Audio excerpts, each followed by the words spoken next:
one of you then, and you say you're a Muslim. I say, can you read the kalima? He said, yes. I said, come on, read. So he said, La ilaha illallah Muhammad Rasulullah. I said, right. Pass. That's how I passed, and I passed everybody. You read the kalima, you're Muslim. What that meant, I didn't know. Wallah, I didn't know. I read it, that's a formula, magic formula, I'm a Muslim. I knew the way my father prayed, I prayed. The way he made wudu, I made wudu. The way he fasted, I fasted. I knew all that. But what about Islam? I knew nothing. What should I lie to you? And this is my people. This is what we were. We knew nothing. We were Muslims, we read the kalima. So these people are making life miserable for us. They didn't know that they were creating a monster for themselves. That they didn't know. If they only knew, they'd regret the day. Say, why did we touch this guy? Should have left him alone. So, still time. Take your time. So what to do? Leave the job and run away? Or fight back? Now you can't fight back if you have no weapons. And jobs are hard to find. After high school, I was getting £6 a month, my wages. But at the end of the month, I didn't get the wages. I had to work another whole month to get the previous month's wages. That's how bad it was. What to do? So you great. What to do? Run away. But there's no way out. But I had a hunger for reading anything, everything, any rubbish will do. Read. It's a sickness. I had a sickness for reading. So one Sunday, nothing to do, I go into the boss's warehouse and rummaging through a pile of newspapers. I'm looking for some more readily, some nice reading material, like a magazine. We had something like the Farmer's Weekly, we had the Outspan, Personality. I'm looking for anything like that in the pile of newspapers. So I'm going through, putting the newspapers one side. If I find something, I put the other side. I said, this, I'll take it into my room and read them. And going through.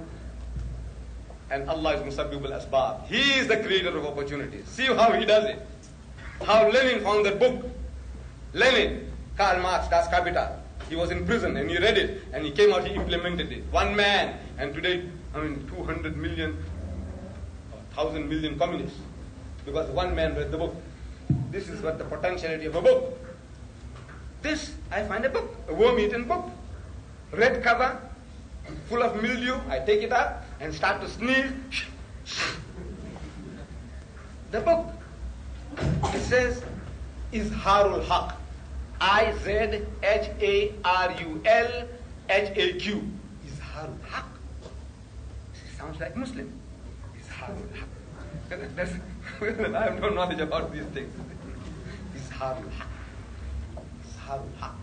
It doesn't sound English, does it? To my mind, look, it is Izharul. Izharul Haq. What is Izharul Haq? So I see in bracket, in small writing, it says the truth revealed. So I say, maybe that means this. Let's see. So I open the book. And it is a book about the British conquest of India. My country. That when the British conquered my country, they realized that at any time, anybody that will give them trouble in their country will be the Muslims. Because power, rule, dominion was wrenched out of their hands, and once you have tasted power and rule, you want to aspire for it once more. So if we can convert the Muslims, they reasoned, if we teach them to turn the other cheek, we can rule them for 1,000 years peacefully. The Hindus were as docile as the cows that they worship at that time. No problem. So they started pouring in the missionaries into India like frogs in the rainy season. You have frogs here? In the rainy season? We have them. Like frogs in the rainy season. And they started challenging the Muslims to public debates. At first the Muslims were reluctant. These are our rulers. And if we talk too much, if we argue too hard, they might send us to Kalapani, those black waters in the Andaman Islands. Who wants to go there? So keep out of it. Keep out of trouble. And we have been emasculated too, to quite a great extent. The Muslims. Even now you find them all over the world, the Muslims. They're spiritless people, emasculated people, like castrated people. We're waiting for it to be slaughtered. This is the spirit of the Muslim. Any little thing the Muslim does, the Muslim gets terrified. I took out the pamphlet about the Pope and the Muslim gets terrified. Muslim, not the Christian, the Muslim gets terrified. Something has gone wrong with us. However, that militancy has gone out of us. So it says, emasculate the Muslim, teach them to turn the other cheek, problem is solved. So now they come into India challenging the Muslims, and the Muslims don't want to debate, so they master our language. So in your language. First the excuse was that we don't know English. So right, it says in your language. And this is the beauty, the greatness of the Westerner. Wherever he goes, he learns the language of the native. Within 3 months, he masters your language and he speaks to you in your language. The Muslim hasn't got that. He comes to South Africa, to Natal, he learns Zulu in 3 months. He speaks to the Zulu in Zulu. He goes to Indonesia, he learns Indonesian. He goes to Arab countries, he learns Arabic. Wherever he goes, he masters your language. You go into somebody foreign country, in 50 years you don't learn his language. And I think an Arab saying goes, "Man ta'allama lughata qawmin amana sharrahum." If you learn the language of a people, you will be able to avoid their vials, save yourself from their machinations. I'm able to do that to a great extent now. See, born in India as a Britisher over 60 years ago, British subject. I have a British passport. When I was 9 years old, I know how many of you are Britishers for more than 60 years. I am. Not having seen an Englishman in my life, up to the age of 9, I go to South Africa, and now I'm coming to the hub of the British metropolis and speak to him in his language and tell him, "Now come sir, talk to me, reason with me in his language."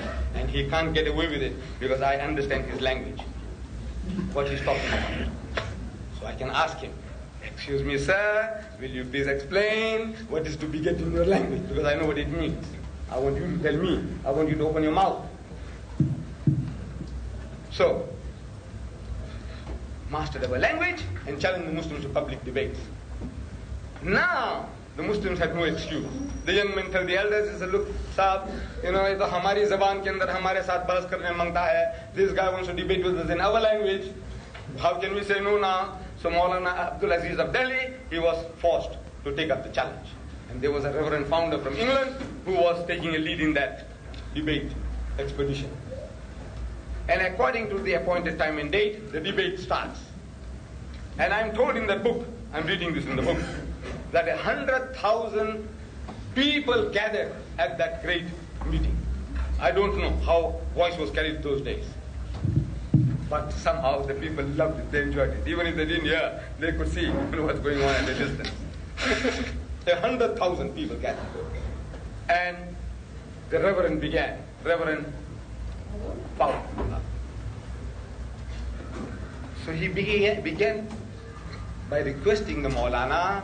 He said, "Maulana Sahib, respected learned man, please get started." So the Maulana Sahib reasons. He says, you are our elder brother. Christianity precedes Islam by 600 years. As such, you are our elder brother, and according to our culture, you have the first choice. Secondly, you are our guest. No doubt an unwelcome guest, but a guest at that. So as such, according to our culture, you have the first preference. So the Reverend was forced to begin. And he began with a question. He says, "Maulana Sahib," in Urdu, "where is your Prophet Muhammad now?" Your Prophet, where is he now? So the Maulana thought for a moment, and he said, "He is in Jannatul Firdaus with Allah subhanahu wa ta'ala. He is in blessed heaven with God Almighty." Out of that answer came the second question. Said, all right. You say he was in heaven. He's in heaven. Where was he when his grandson Hussein was martyred at Karbala? Where was he then? So again the Maulana thought for a moment, and he replied, he was still in Jannatul Firdaus with Allah subhanahu wa ta'ala, in blessed heaven with God. Where was he then? So again the Maulana responds that he was